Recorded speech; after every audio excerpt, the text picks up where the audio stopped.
días, bienvenidos y bienvenidas a Sin Fronteras. Hoy es 15 de julio de 2020, una fecha sumamente importante en la historia del Frente Sandinista. Con Carlos José Hurtado y con Luis Enrique Guerrero, cuando son las 6 de la mañana con 30 minutos. Sin Fronteras, la revista, con William Griggs Vivado, en la primerísima 91.7 y 105.3 FM. Vamos a dedicar a Julio Buitrago esta mañana con algunos textos muy poco conocidos. Pero antes quiero referirme a tres compañeros que han fallecido en los últimos días y a quienes conocí y que me parece a mí que tenemos que reconocer su importante papel en sus respectivos ámbitos. Quiero comenzar con el compañero Rito, Pedro Pablo Espinosa, compañero de Estelí, que participó en las tres insurrecciones de Estelí, la de septiembre de 1978, la de abril, Semana Santa, 1979 y la final. Un hombre dedicado toda su vida a la lucha revolucionaria, consecuente, leal. Tampoco por su edad, no era que se había jubilado, él continuaba trabajando en lo que le correspondía, en las visitas casa por casa, en lo que fuera. Un extraordinario compañero, valiente como pocos. En una de esas fotos que estamos presentando aparece con Filiberto, que también falleció 4 o 5 días antes. Eran grandes amigos también. Y el viernes pasado, Rito falleció el lunes.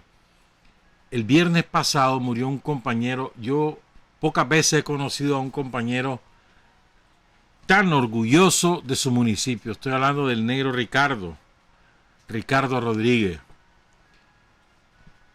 nativo de La Paz Centro, el principal promotor cultural y de las tradiciones y de los paisajes y de la vida de La Paz Centro. Yo lo conocí, hablé mucho con él sobre La Paz Centro, siempre discutía con él cuando le decía que el quesillo era de Nagarote, que no era La Paz Centro, y aquel hombre se encendía, ¿viste? Y comenzaba a relatarme la historia del quesillo, cuando pasaba el tren, ahí fue cuando comenzaron las mujeres a vender el quesillo. Y luego me contaba lo de la laguna de Azosoca. Ustedes saben que hay 2 lagunas de Azosoca, la de Managua y la de La Paz Centro. Y todos los parajes paradisíacos que tiene La Paz Centro y que son tan poco conocidos. Este hombre era el más orgulloso nacido en La Paz Centro, y además era un extraordinario promotor deportivo. Él armó el equipo de kickball femenino, él armó equipos de baloncesto, él armó equipos de voleibol. Un hombre sumamente activo. El negro Ricardo Rodríguez, me dio un gran pesar su fallecimiento, fundador de los CDS, ahí en La Paz Centro. Y el lunes en la tarde, a las 5 de la tarde, murió un compañero extraordinario, salvadoreño, el comandante Jeremías, Roger Blandino Nerio. Tuve la oportunidad de conocerlo, de estar con él en varias oportunidades allá en El Salvador.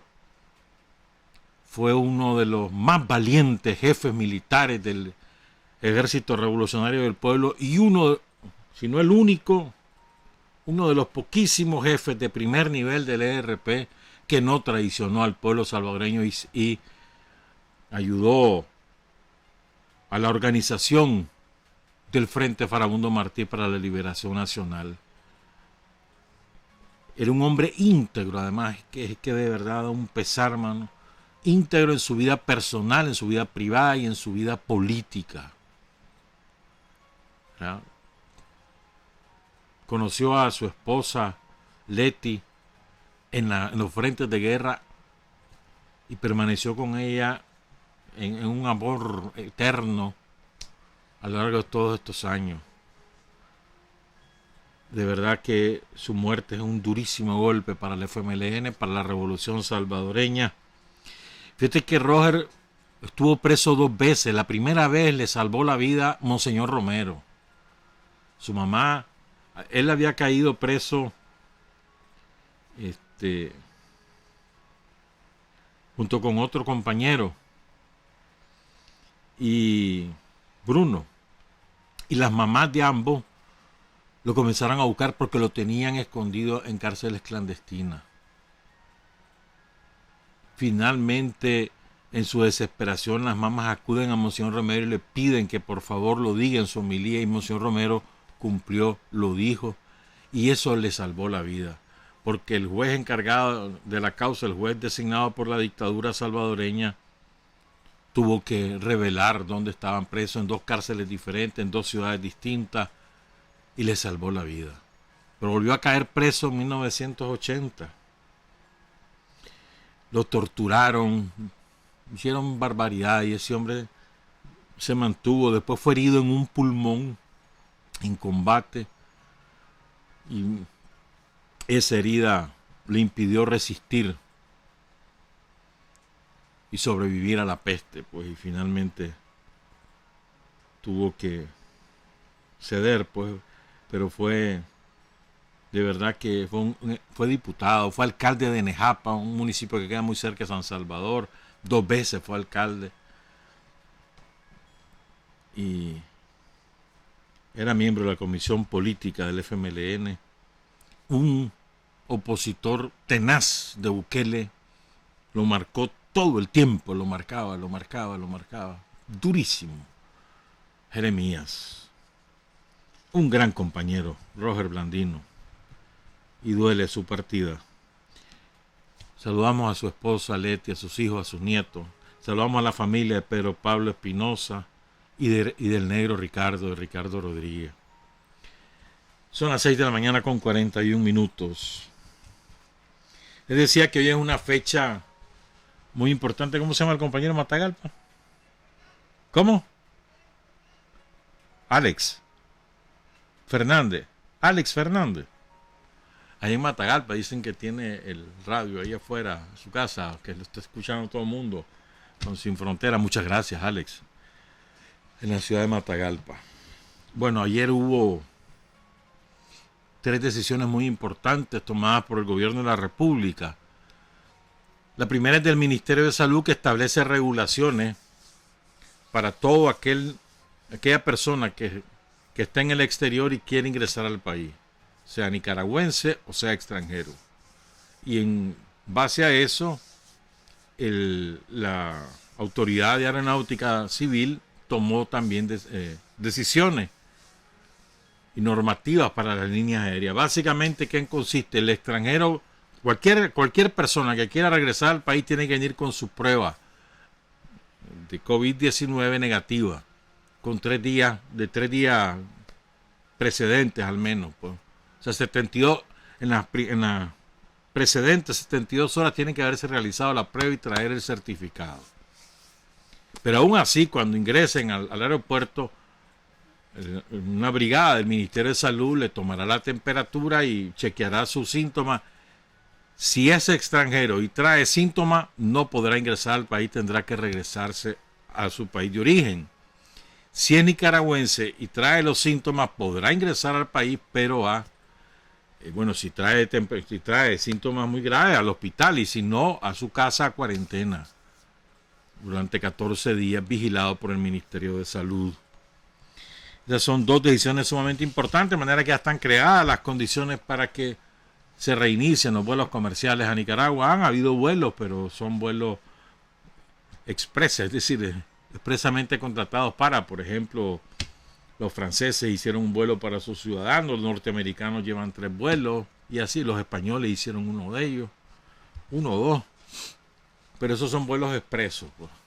Vuelos comerciales podrán reanudarse probablemente en la primera semana de agosto, quizá antes, va a depender, pero ya están listas las condiciones. Esto es muy importante.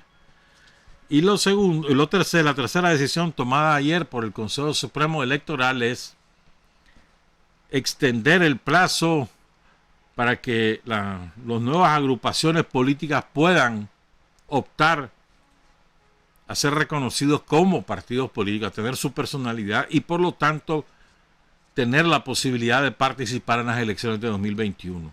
Hasta ahora la ley marcaba que para poder participar en un proceso electoral nacional tenía que ser reconocido como partido al menos 12 meses antes de las elecciones. Por ejemplo, las elecciones de 2021 están previstas para el 7 de noviembre, que es domingo, ¿verdad? Entonces, de acuerdo con la ley, como estaba antes de ayer, era que tenías que presentar tus documentos y ser reconocido por el Consejo Supremo Electoral como partido político el 7 de noviembre o el 6 de noviembre de 2020. Ahora, el plazo se extiende a 5 meses antes de las elecciones, es decir, al 6 de junio de 2021. Tienen de plazo hasta el 6 de junio para organizarse todas sus directivas en al menos el 80% de los municipios, además presentar el 3% de firmas. Hay otros requisitos ahí, cumplir con todos los requisitos y que la autoridad electoral los reconozca como partidos de aquí al 6 de junio. Entonces podrán participar en las elecciones. Si fueran elecciones municipales como las de 2022, el plazo es de 6 meses ahorita y probablemente se va a mantener ese mismo plazo, pues. El argumento fundamental que dio el Consejo Supremo Electoral es por la pandemia, para darle oportunidad a las agrupaciones de formar todas sus directivas una vez que ya se supere totalmente la emergencia por la pandemia. Esto es muy importante, muy importante. O sea, no tienen excusa ahora, no vengan con cuentos. Y es que solo las casillas que están, que la dictadura, que no. Bueno, pues está pues hasta el 6 de junio tienen, organícense. Vayan, hagan sus directivas. No, no dicen que tienen fuerza, que ustedes son la mayoría y que no se... Vale, pues háganla. Cumplan todos los requisitos, presenten sus documentos, el consejo les da vía libre y van, preséntense a las elecciones, pues. No es la única reforma que se va a hacer, obviamente. Lo que ocurre es que ayer se da el banderillazo inicial para el proceso electoral que culmina el 7 de noviembre de 2021. Eso es lo más importante. Ya empezó el proceso electoral. Pues asuman el desafío, te lo repito. No decimos que son mayoría, pues dale viaje, pues, demostrarlo. Vámonos, presentar directivas en el 80%, al menos en el 80% de los municipios del país, es decir, en unos 140. Vamos a ver si es cierto. ¿Para qué son, ve? Puro wiri wiri. Bueno, esas son las 3 decisiones que tomó ayer el Estado nicaragüense.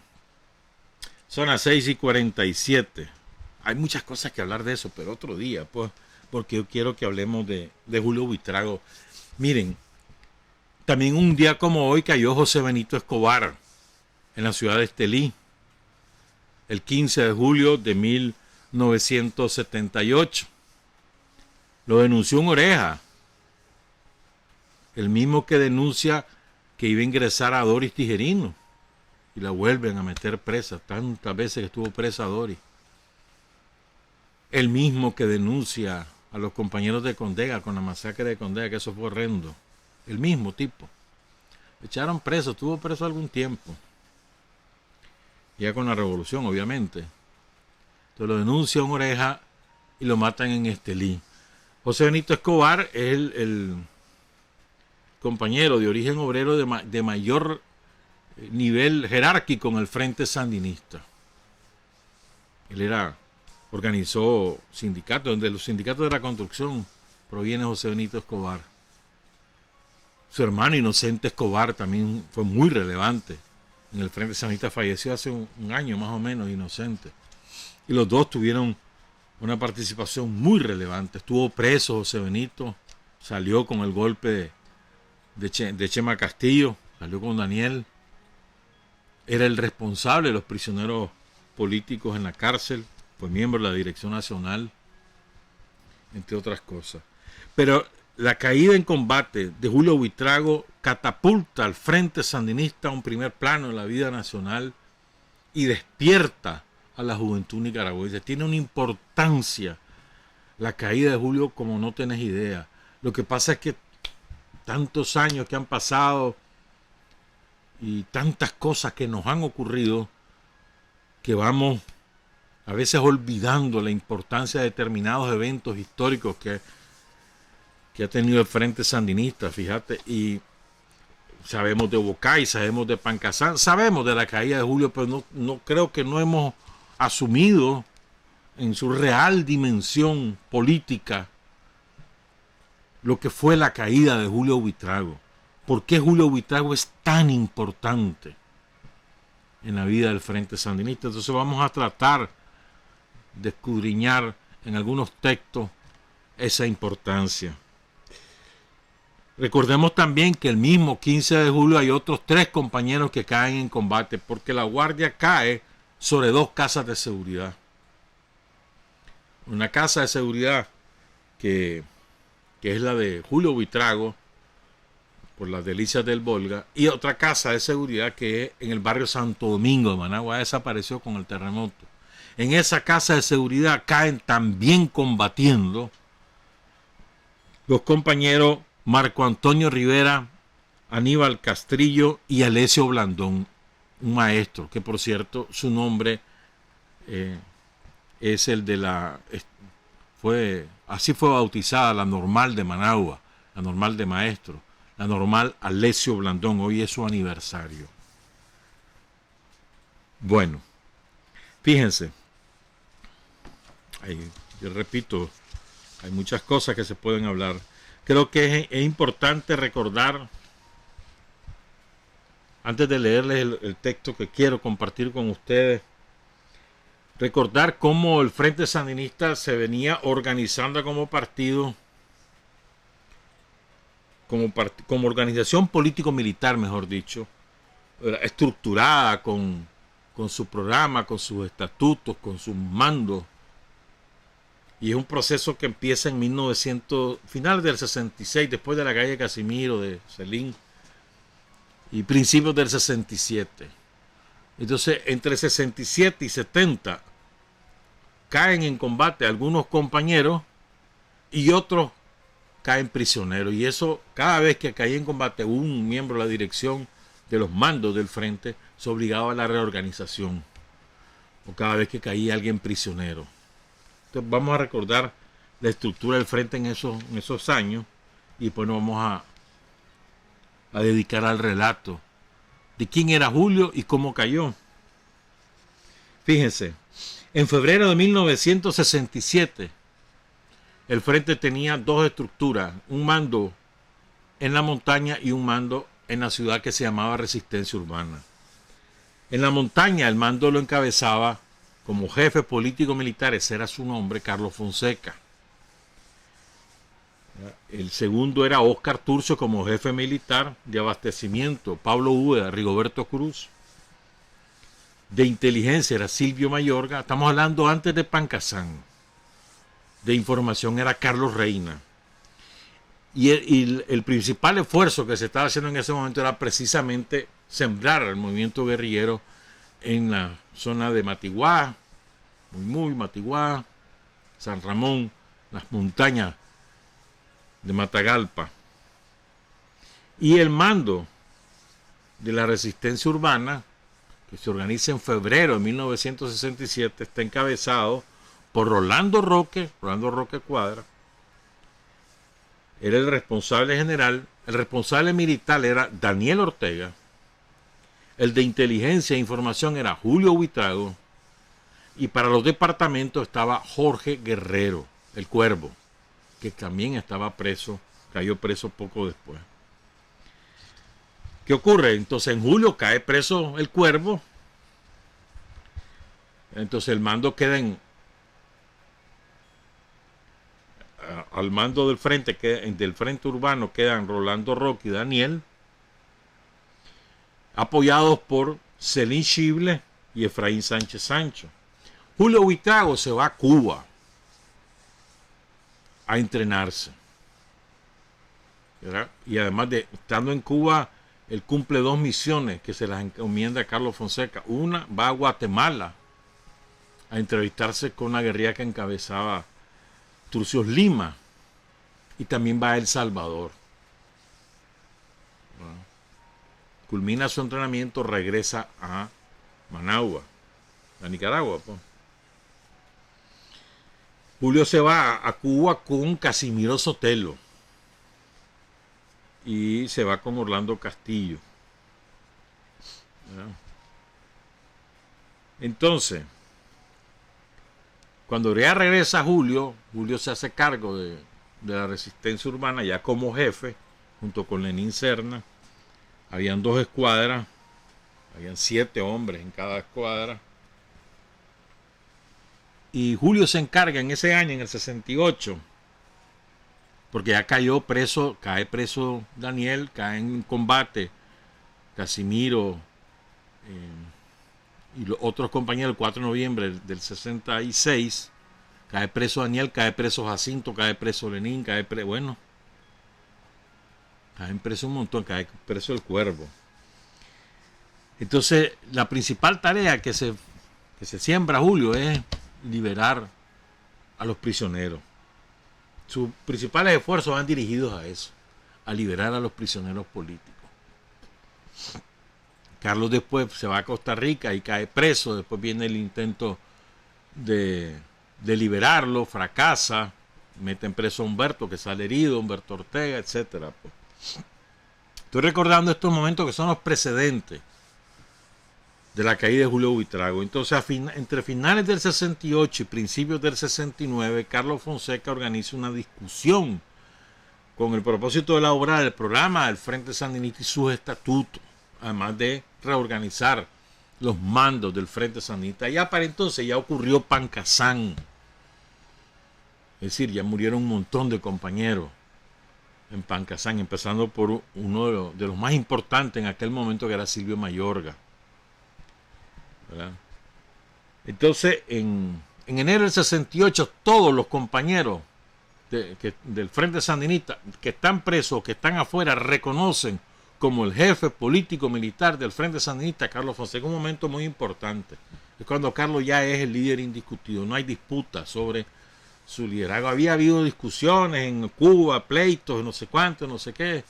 Pero ya en ese momento ya Carlos queda sembrado como el principal jefe del Frente Sandinista.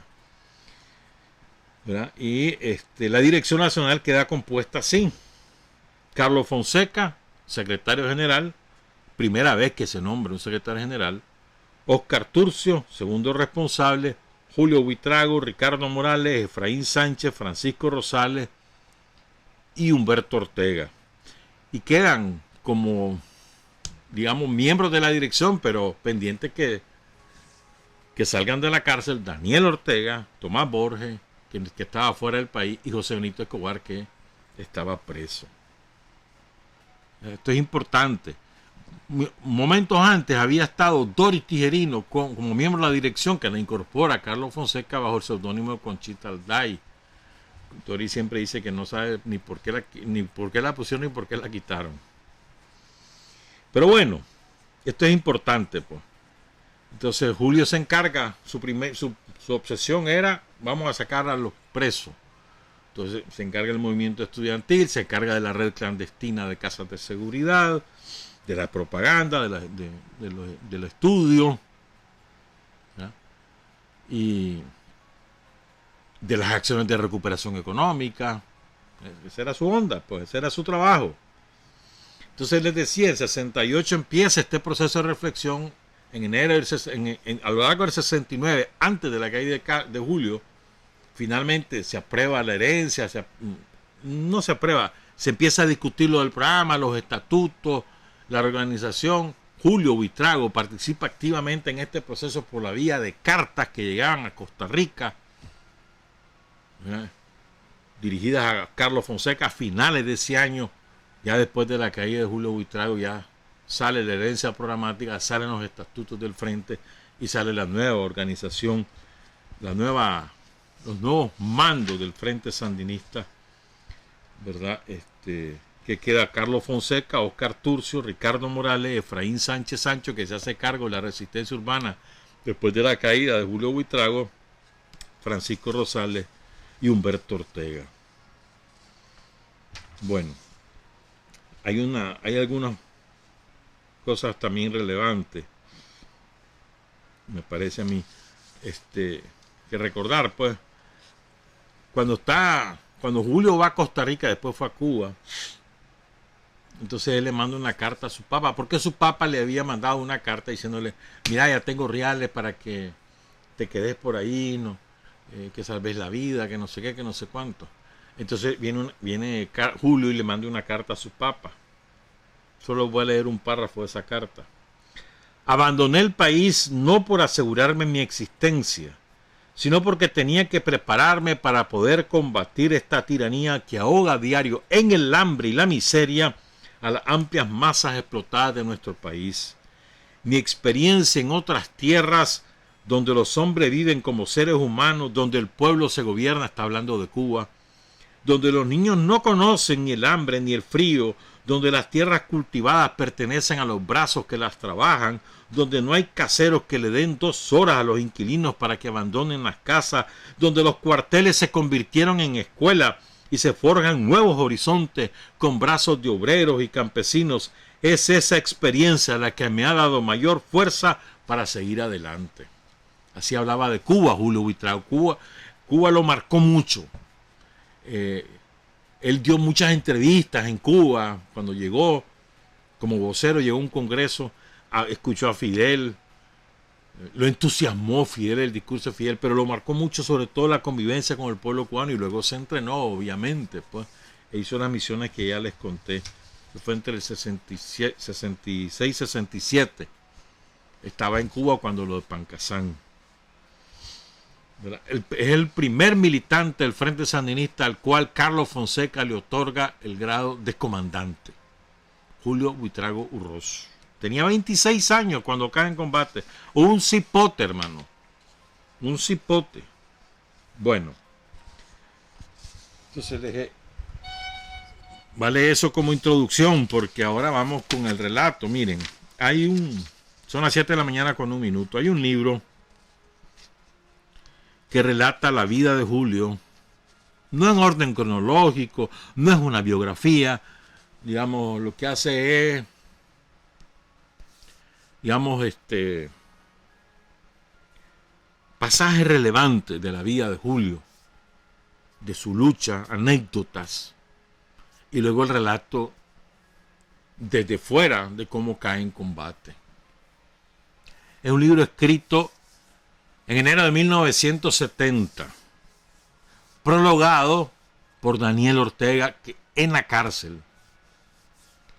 El libro se llama, y quiero agradecer antes al compañero Alberto Mora, mi patrón, Alberto Mora, a través de Tirsa nos ha prestado el libro. Yo lo tenía, me acuerdo, ¿sabes cómo tenía yo este libro? Era un cuaderno mimeografiado, ¿verdad? Y la pasta era rosada. Yo seguramente lo tengo, pero a saber a dónde, hermano, ¿verdad? Porque qué librero que hay en caja por aquí, caja por allá, a saber.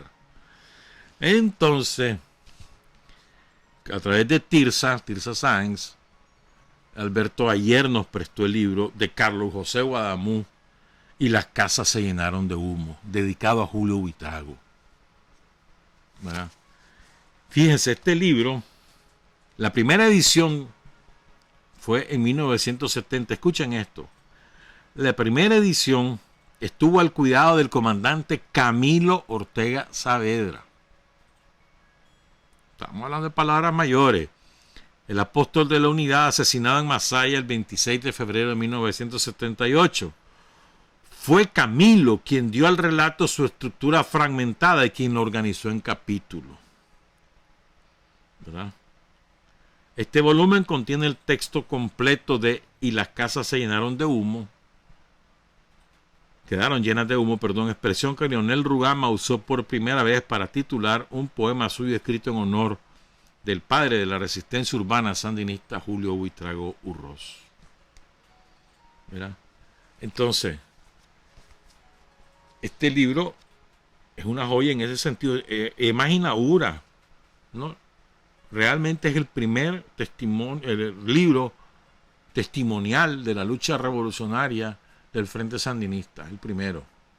En esa tendencia puedes ubicar los dos libros de Omar Cabeza, los libros de Tomás, La paciente impaciencia principalmente, el libro de Jacinto, ¿no? Tantos libros que hay en ese sentido ahora.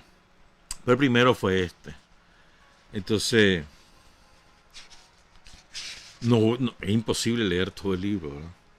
Desgraciadamente. Pero ahora, el libro está escrito de una manera diferente, organizado, más bien estructurado de una manera diferente, estructurada por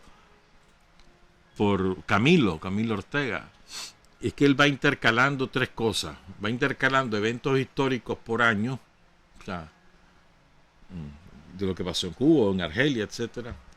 Va intercalando testimonios de el autor, de Carlos Guadamú, en Managua, y va intercalando testimonios de Guadamú en Cuba. Lo va intercalando. Entonces, a veces uno se pierde.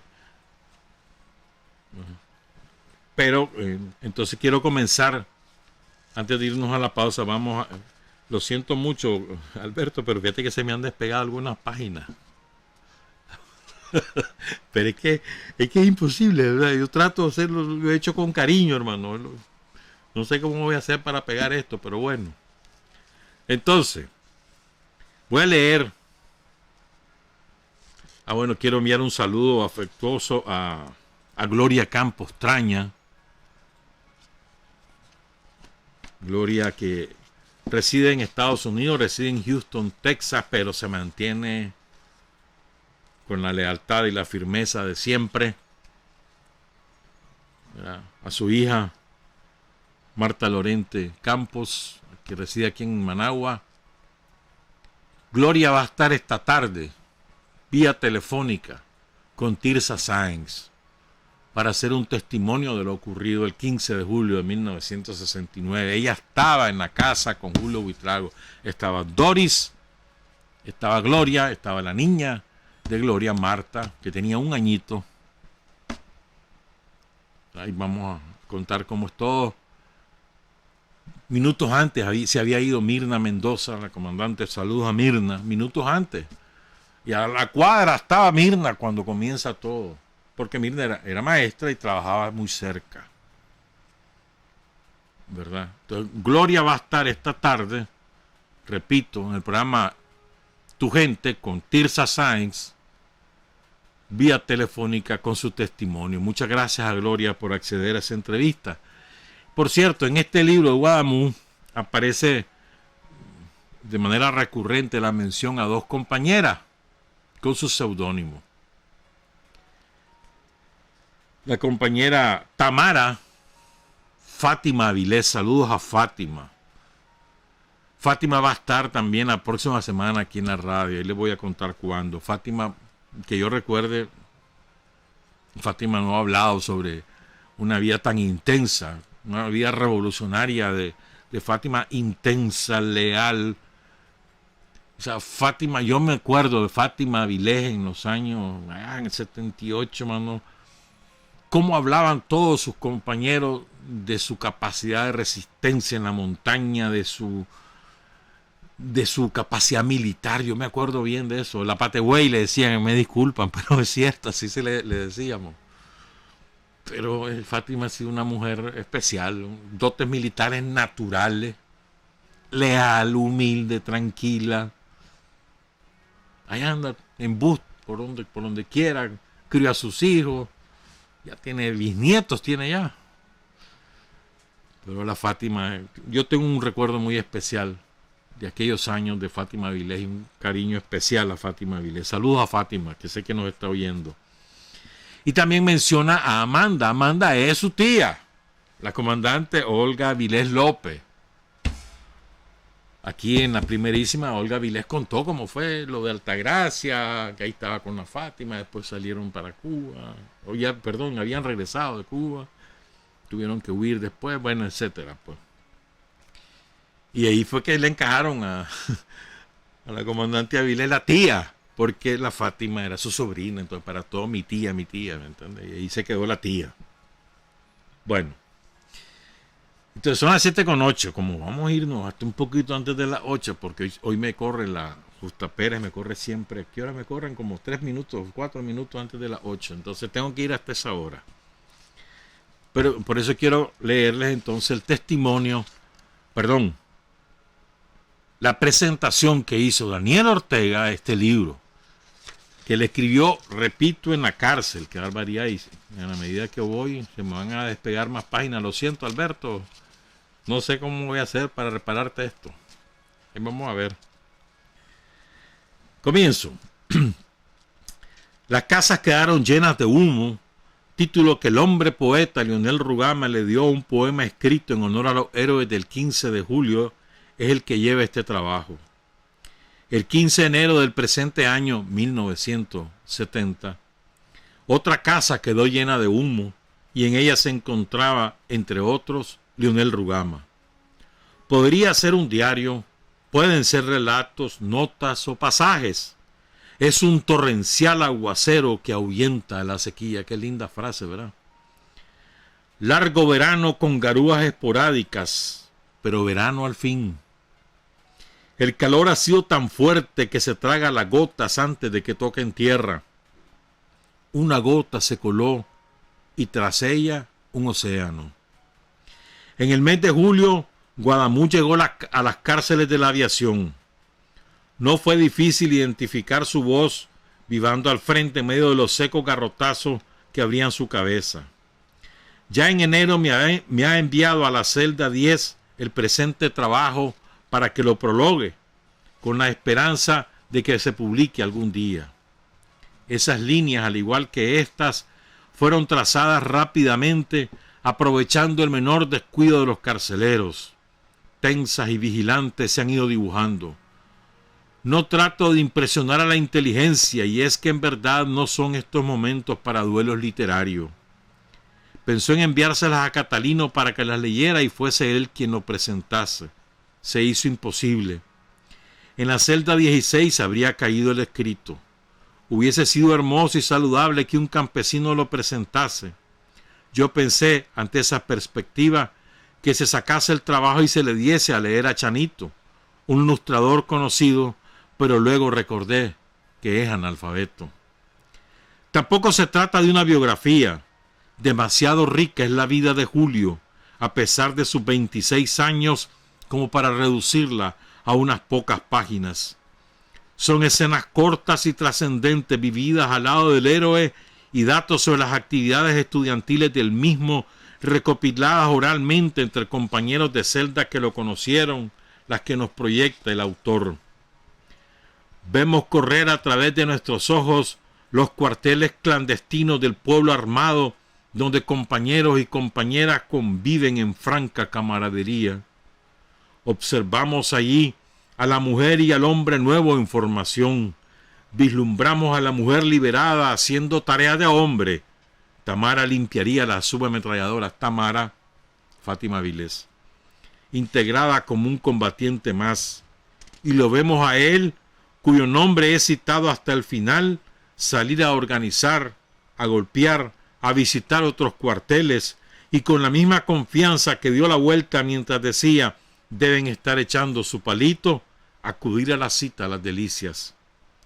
Nos traslada a La Habana, a la conferencia, a los campamentos, a la plaza con su millón de silencios durante el homenaje al guerrillero heroico, y ahí está él, no nicaragüense, americano, absorbiendo las experiencias, recibiendo la solidaridad de un pueblo gobierno. Y para los que hacen piedra de escándalo de la autocrítica, para los que están acostumbrados a sostener que todo marcha viento en popa, para los que es inconcebible que un hombre reconozca sus errores en pro de la superación, aquí tienen material. Te odio y odiaré toda mi vida y no lo odié, nunca lo hice. Era la irritación del momento, uno de los pasajes de este libro. Y es que el revolucionario no teme aceptar sus fallas, no solo provoca la búsqueda de las mismas, consciente del gran lastre que le hace cargar el capitalismo, se preocupa por aligerar el peso. Quiero leer esto que Daniel escribe sobre la crítica y autocrítica. Daniel, enero de 1970, hace 50 años. Se lo voy a releer. Y para los que hacen piedra de escándalo de la autocrítica, para los que están acostumbrados a sostener que todo marcha viento en popa, para los que es inconcebible que un hombre reconozca sus errores en pro de la superación, aquí tienen material. Te odio y odiaré toda mi vida, le escribió Carlos Guadamú a Julio Buitrago por un castigo que le dieron en La Habana, y luego dice Guadamú, y no lo odié, nunca lo hice, era la irritación del momento. Y es que el revolucionario, dice Daniel, no teme aceptar sus fallas, no solo, dice Daniel, provoca la búsqueda de las fallas, consciente del gran lastre que le hace cargar el capitalismo, se preocupa por aligerar el peso.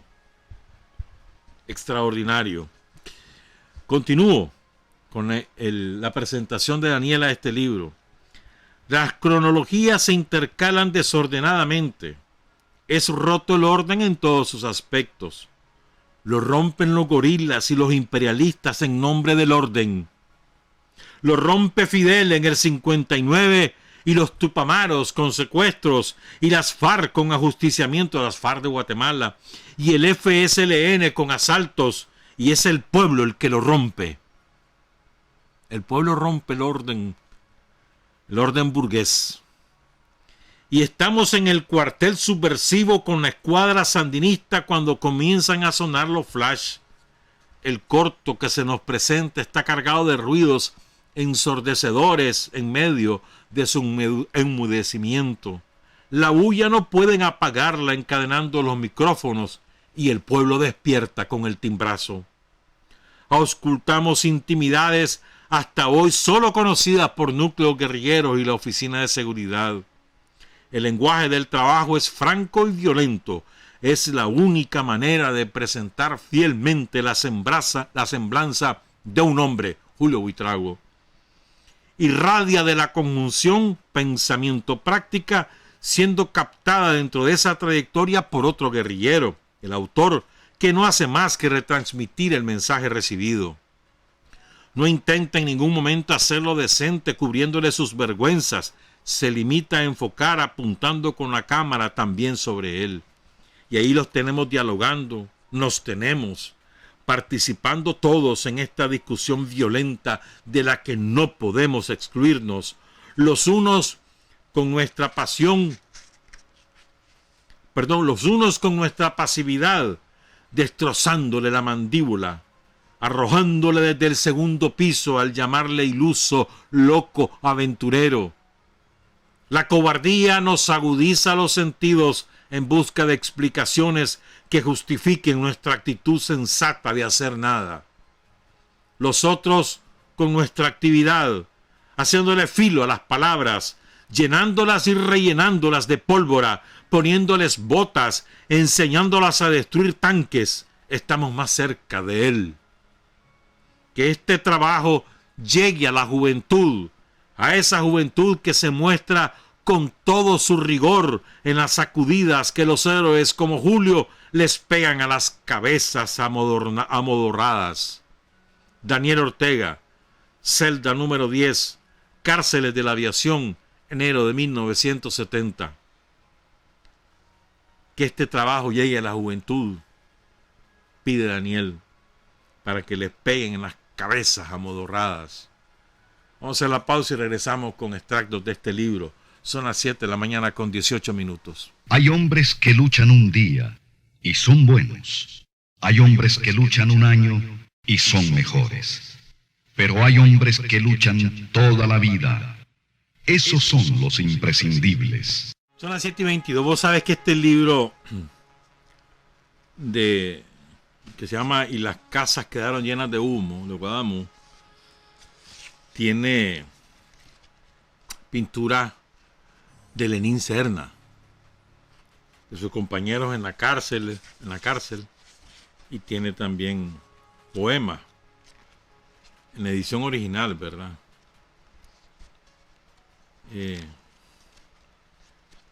Pero bueno, pues. Entonces yo no puedo leer en orden como está el libro. He tenido que extraer pasajes. Y como son las 7:22, a saber si me va a dar tiempo de hacer todo lo que quiero hacer. Entonces ya les decía que Julio estuvo en Cuba. Fíjate bien, Julio Buitrago estuvo en la Plaza de la Revolución de Cuba cuando Fidel anuncia la muerte del Che.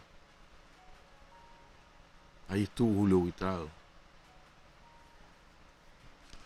Bueno, entonces empiezo, pues.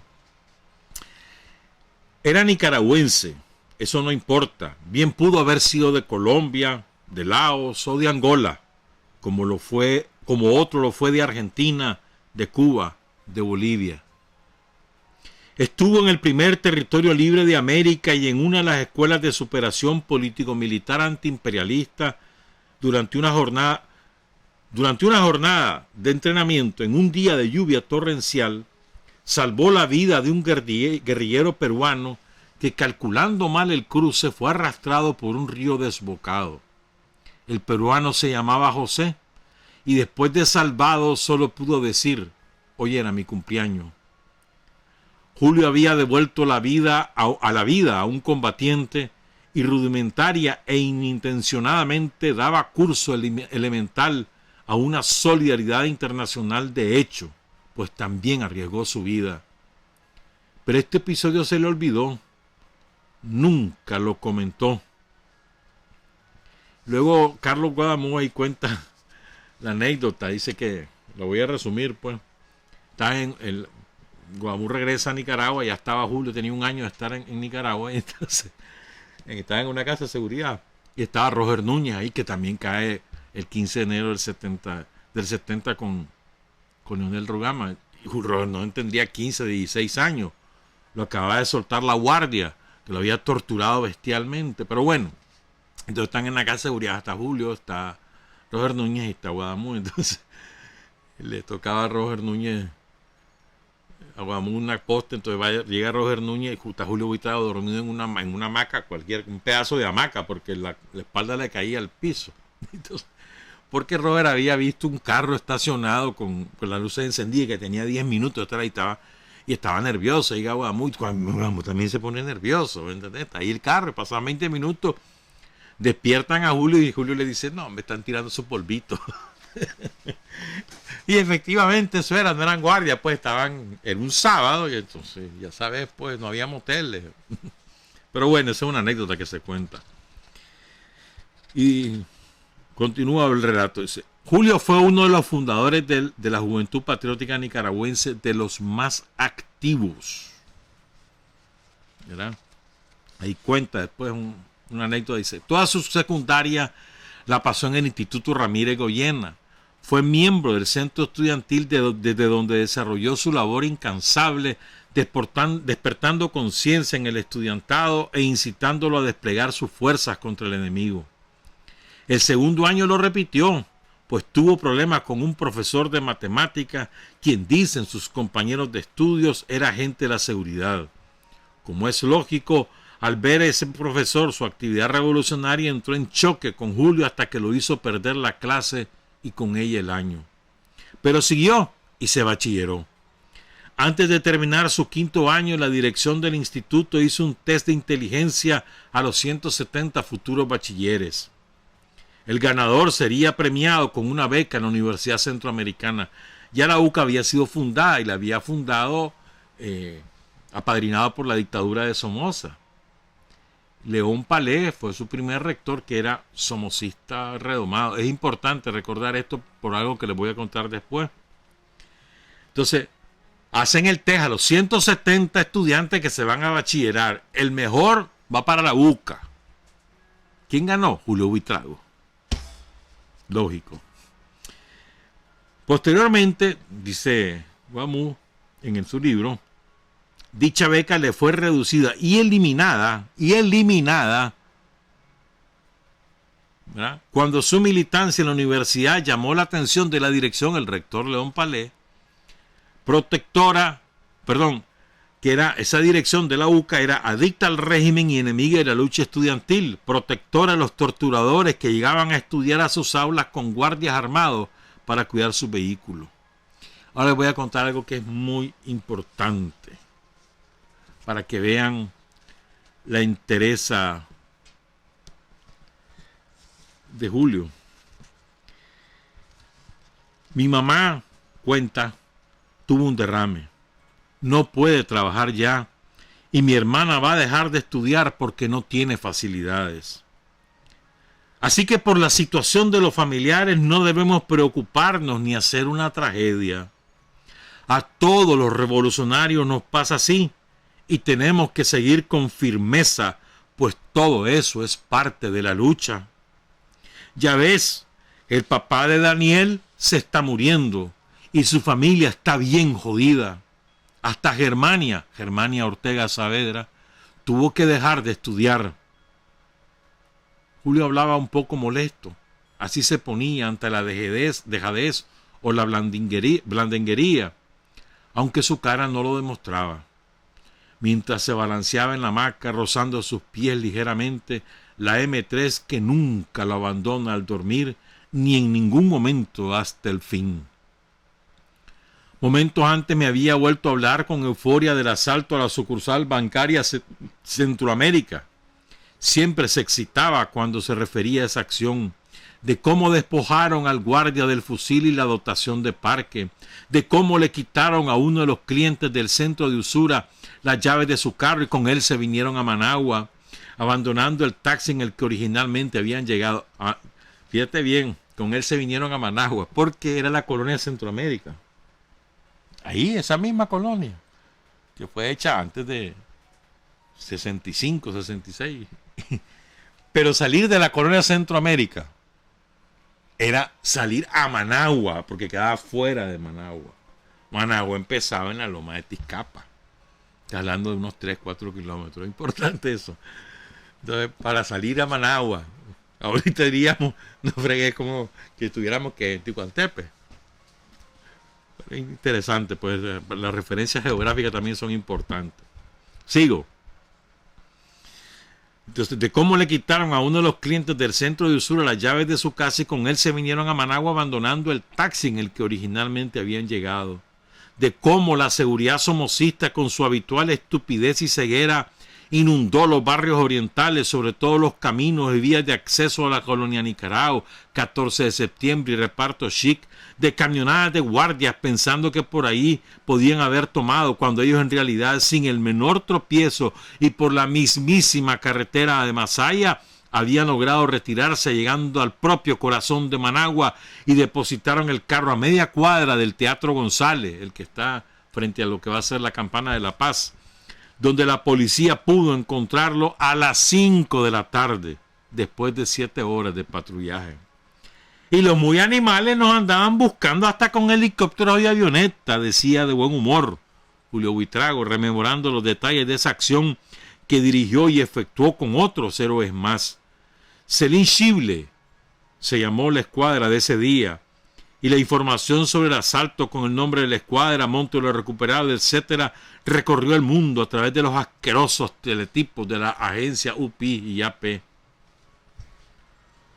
Uno de los compañeros que más contribuyó a ejercitarlo en la militancia revolucionaria y que más tarde lo introduciría en los dominios de la lucha armada, al menos de manera elemental, fue José Benito Escobar, quien durante la actividad de Juventud Patriótica y después de la desaparición de la Juventud Patriótica influyó mucho en Julio, lo asesoró y lo ayudó. Posteriormente estuvieron ambos en una de las escuelas militares que formó en Managua, el Movimiento Nueva Nicaragua, por el año 1962. Ahí Julio se entrenó al lado de Jorge Navarro, Francisco Buitrago y otros. Estos nacieron primero. Él nació después. Qué bonito esto. Afirman sus condiscípulos que Doris Tijerino lo llevó a su primera fiesta. Y eso lo contó Doris aquí en la primerísima. en ocasión de una ceremonia de presentación de candidatas a reina del Ramírez Goyena. Ahí está una de la foto. Su temperamento entre los amigos era jovial y participativo, aunque sin caer en excesos. Bromeaba, chileaba, compartía con los demás y eso sí, nunca dejaba de hacer labor acerca del deber del estudiantado en nuestro país, siempre que la ocasión se lo permitía. Esto es muy importante como reflexión. Podía chilear, podía joder, podía andar en fiesta, pero nunca dejaba de hacer conciencia entre los muchachos de la época. Nunca. No se le conoció novia oficial mientras estuvo en secundaria. Sus condiciones de líder eran indiscutibles. Uno de los de mayor popularidad y arrastre que ha pasado por el Instituto Ramírez Goyena. Se forjó en las manifestaciones callejeras, en medio de los gases lacrimógenos y el culatazo indiscriminado. Los aniversarios del 23 de julio nunca registraron su ausencia, así como los 21 de febrero o cualquier otra fecha gloriosa. En 1963, en uno de los actos por los estudiantes de León, habló en la tumba de Julio Óscar Romero. Fueron encendidas sus proclamas y el diario La Prensa esa noche le dedicó a su discurso las 8 columnas de su primera página. Confirmaba día a día su prestigio y los demás compañeros de lucha y estudio y amigos aumentábamos nuestro respeto a sus dotes de dirigente. Mas no solo en secundaria se destacó. Cuando llegó a la universidad, la UCA, el estudiante universitario de la UCA, por ser más vanidoso, es más exigente, dice Guadamón. De inmediato atrajo sobre sí la atención de dicho conglomerado, llegando a ocupar ya en el segundo año un cargo directivo en la Asociación de Estudiantes de Derecho. Su personalidad era tal que cuando ingresó a primer año, los estudiantes de las otras facultades acudían a su aula, atraídos por la curiosidad y deseos de conocerlo. Querían ver al famoso agitador, al rojo, al comunista. Su padre adoptivo era un humilde zapatero que trabajaba en su casa. Vivía en su casa con su mamá. Como es lógico pensar, su hogar era eminentemente proletario, con todas las vicisitudes inherentes a esa condición. Su progenitor es dueño actualmente de un depósito maderero. Nunca usó su apellido, hasta ya últimamente obligado por la circunstancia. Prefirió llevar siempre adelante el apellido de su madre, doña Santito Buitrago. Su madre, doña Santitos, trabajó en el Hospital General, en el Retiro, que quedaba, el terremoto lo demolió con todos los pacientes y trabajadores de la salud, quedaba donde hoy es el PriceMart. Pero a raíz de una grave enfermedad, le dio un derrame, tuvo que retirarse de su trabajo en el Hospital General. Últimamente, según me dijo mi tía, estaba dedicada a vender comida, pero le iba mal. Ahora no sé cómo estará después de la muerte de Julio. Vivieron mucho tiempo de la barbería San José, media cuadra de la montaña. Aquí sí que me agarraron fuera de base. La barbería San José no me acuerdo dónde quedaba. Al ser demolida, vivieron mucho tiempo de la barbería San José, media cuadra a la montaña, media cuadra al sur, en una deplorable vivienda. Al ser demolida la vivienda para una nueva construcción, se trasladaron de la misma barbería media cuadra arriba, sobre la calle 15 de septiembre. Ahora sí me ubico. Creo que aún vive allí su familia.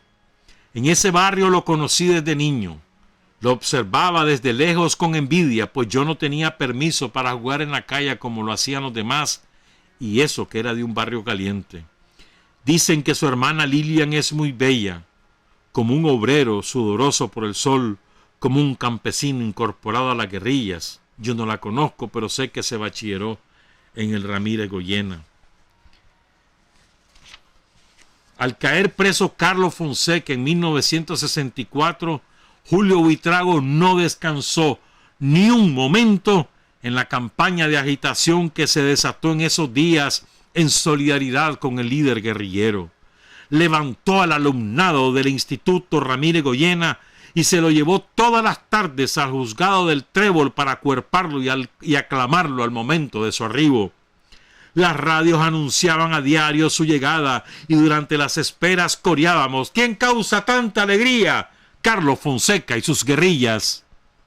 Por fin lo llevaron, y lo primero que hizo Carlos Fonseca al bajar de la zaranda, para asombro de los oficiales y del batallón que lo custodiaba, fue gritar: ¡viva el Frente Sandinista de Liberación Nacional! Julio luchó porque su promoción llevara el nombre de Julio Óscar Romero, el estudiante caído en el primer aniversario del 23 de julio, es decir, el 23 de julio de 1960. Asesinado durante la tarde del 23 de julio de 1960 durante la gigantesca manifestación organizada por Juventud Patriótica al conmemorarse el primer aniversario de la masacre estudiantil de León. No lo logró, pues tuvo que enfrentarse con la resistencia somocista del director del Ramírez Goyena. Años antes, en compañía de otros alumnos, se había tomado el aula donde el joven mártir realizó sus últimos estudios, bautizándola con su nombre en un acto relámpago.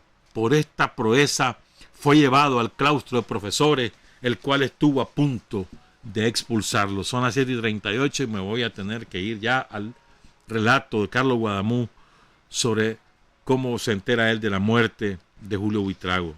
Les recuerdo, Carlos Guadamú acababa de regresar de Cuba, se encuentra con Julio Buitrago, que además de ser su amigo, es su jefe, y entonces Carlos Guadamú dice lo siguiente: esa mañana, la mañana del 15 de julio, le dije que se quedara.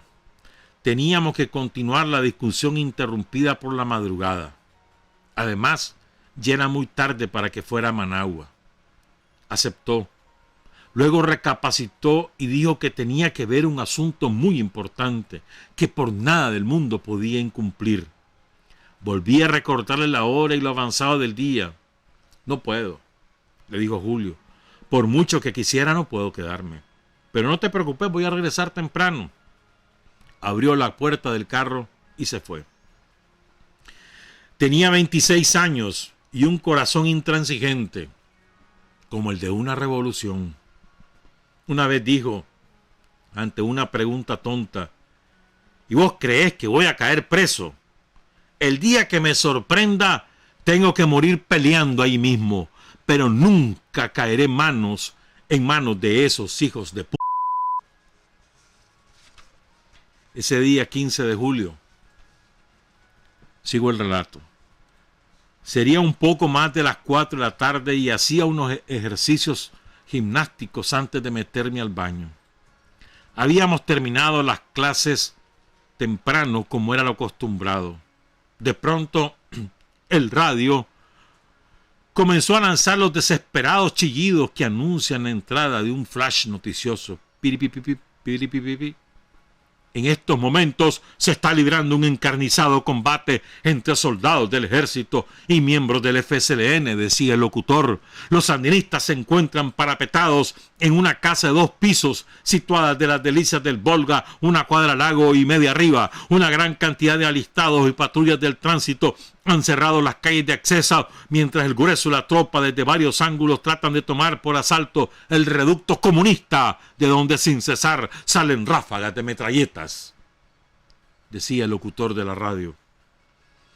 Con ansiedad evidente en todos los rostros, nos mirábamos, ya con la vista perdida, ya suplicante, mientras oíamos en suspenso los alaridos del locutor, que decía: toda la zona está inundada de guardias nacionales y agentes de seguridad. Camiones y vehículos del ejército entran y salen, aumentando el número de efectivos. El tiroteo es intenso por ambas partes.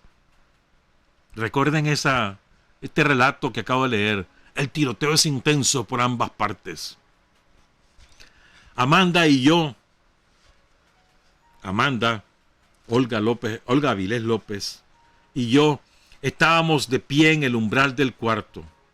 Roger y Pedro sentados en los extremos del catre. En medio, Fernando con el radio en la mano.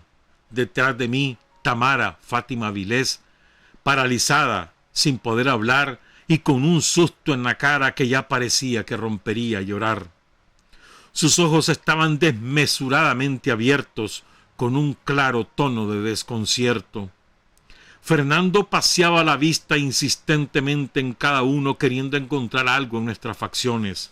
En uno de esos paseos lo miré fijamente y le pregunté lo que ya sabía, lo que ya sabíamos todos. ¿Es él? Julio. Movió la cabeza afirmativamente sin pronunciar palabras.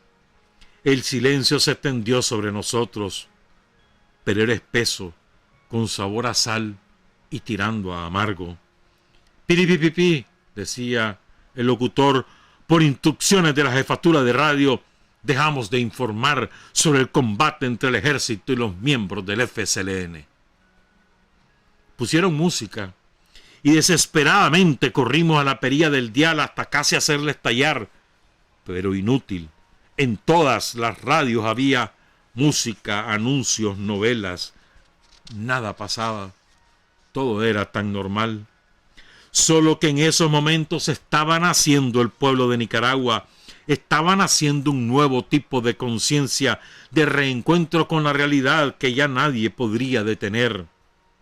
40 años de feroz dictadura, otros tantos de demagogia sucia de los politiqueros burgueses y otro igual de concientización ideológica de las masas, no habían producido los efectos, los resultados que un solo hombre, solo él, estaba produciendo. En un rato nada más. Pero qué rato, qué sacudida, qué levantón. Desde entonces nadie se ha vuelto a acostar, nadie se ha vuelto a dormir. Solo en las películas yanquis se había visto eso. El chavalo se enfrentaba con 300 y a todos los derrotaba. Y hasta con 2000 y siempre los derrotaba. Ahora lo estaban viendo con sus propios ojos. 100 no bastaban, ya tenían un muerto. 200 tampoco, las bajas aumentaban. 300 más. Ni aun así. Tuvieron que llevar el tanque de guerra para aplastar solo a uno. Las avionetas parecían moscas y hasta escapaban de chocar entre sí. Sonrisal, el último de la generación de los Buendía, preguntaba con la voz atropellada por una boca atorada con toneladas de mierda que por qué no le tiraban granadas para desalojarlo, a lo que el indefinible objeto animal o mineral de la seguridad contestaba que estaba tratando. El walkie-talkie temblaba en sus manos, y eso que estaba a 2 cuadras de distancia. En Nicaragua nunca había pasado nada igual. Jamás se había reunido tanto valor y tanta gloria en un solo hombre.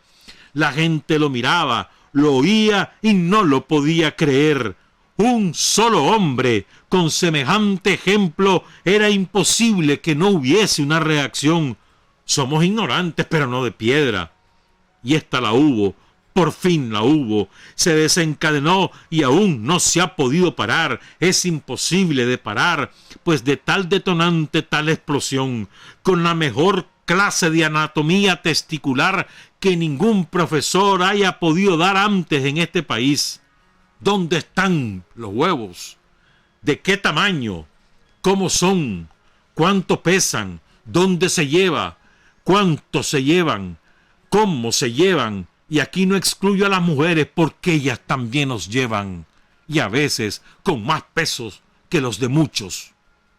Y esa mañana le había dicho que se quedara, que ya era muy tarde para ir a Managua, pero me había contestado que tenía un compromiso que por nada del mundo podía cumplir, y se había ido. Doris, junto con otra muchacha, Gloria Campos Traña, y unos niños y un anciano, desalojó el lugar. Él se quedó dentro sin dejar de disparar. La lucha continuó. La tanqueta con su cañón demoledor comenzó a destrozarlo todo, pero inexplicablemente seguían saliendo tableteos del balcón. Creían que por lo menos había 10 sandinistas, y eso creía también el pueblo que observaba desde las aceras aledañas, pero era solo uno. y las emisoras seguían poniendo música mientras Managua se quemaba. Millares de proyectiles se dispararon contra esos dos pisos. Quedaron como tela de mosquitero. Nunca una casa había recibido tanto plomo. Se lanzó a la calle metralleta en mano y todo fue para salir levantado en el aire por centenares de fusiles que descargaban su miedo solo contra él. Se daban gusto vaciando los clips sobre su cuerpo y ya estaba muerto. Y sin embargo, cuántos rieles se habían trozado esa tarde en la embajada, en la prensa, en radiodifusoras, en el campo de Marte, en el First National Citibank. Ya les parecía que caían, que todo se les venía abajo. Un oink, oink, placentero resonó en Tizcapa. Era práctico, que reía feliz. A las 7 de la noche la guardia, con su tanque y sus avionetas, desalojó el lugar. Le habían desbaratado la mandíbula. Hay que ver lo que es un vergazo de Garand. Y fueron 300, 800, 1000, 2000 garanazos solo contra él. Mas no todo había terminado. La batalla siguió en Santo Domingo. Ahí fueron 3. También pelearon denodadamente hasta las 10 de la noche. Desde las 7 hasta las 10 de la noche. Ya había caído julio. Descubren la casa en Santo Domingo y empieza el combate a las 7 de la noche y termina a las 10. Las patrullas se volvían locas recorriendo las calles. Buscaban sandinistas por todos lados. En ese momento era como sacarse la lotería, descubrir a un FCLN. La tanqueta seguía triunfando. Es la tanqueta más gloriosa en la historia de la guerra, pues se enfrentó con toda una división blindada. Esa noche, millares de tanques se le vinieron encima y a todos los destrozó. Al finalizar la jornada, un valeroso oficial arrojó desde el balcón el cadáver de uno de ellos, mientras el patrullaje seguía y la población se resistía a creer que ya todo había terminado. Y las casas quedaron llenas de humo. Al día siguiente, Managua, León, Chinandega, Granada y todas las ciudades amanecieron como desveladas. Todo era raro y extraño. Parecía un Viernes Santo, nada más que con gente en las calles. Caminaban y se sentaban y se veían que no querían hacerlo, que lo hacían por indolencia y desgano. Algunos podrían decir que era tristeza y dolor lo que coloreaba la temperatura ese día, pero no era tristeza ni dolor. Es que ya era de madrugada y había sonado el despertador. Y cualquiera se sobresalta en medio de la modorra y el sueño cuando ruge la campanilla a las 5 de la mañana. La hora en que uno se despierta y se levanta para ir a trabajar, para ir a laborar, para ver el nuevo sol, el nuevo día, para ir a construir y hacer lo que aún falta por hacer. Pues es claro que en el momento del timbrazo, uno por lo profundo del sueño, por lo caliente de la sábana, por el deseo de seguir durmiendo, se pone como que no oye, como que no quiere levantarse, y a pesar de la belleza de la aurora que nos espera. Qué lindo todo esto, ¿no? Está hablando del despertar, de lo que fue julio, el despertar. Las radios leían el comunicado de la Oficina de Leyes y Relaciones de la Guardia Nacional. Su foto, la de Julio, y la de los 3 compañeros de Santo Domingo aparecieron en Novedades, y su nombre encabezaba la lista. Julio Buitrago, fosa tal y tal. Marco Antonio Rivera, fosa tal y tal. Aníbal Castrillo, fosa tal y tal. Alessio Blandón, fosa tal y tal. Se dieron el lujo de enterrarlos ellos. Pobre la familia, ¿para qué iban a buscar? A gastar. ¿Para qué iban a molestarse? Buscando ataúd y corriendo al distrito a registrar la defunción. Si ellos, la guardia, les están ayudando a ahorrar. Si les estaban dando una manita en su momento de dolor. Y después dicen que la guardia es mala. Se olvidan de su acción cívica. Volví a leer por 50ª vez el comunicado y volví a ver por 50ª vez las fotos.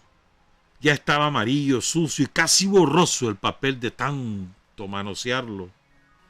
Pensaba y pensaba. La señora de la casa me preguntó que por qué estaba tan triste y yo le dije que por nada.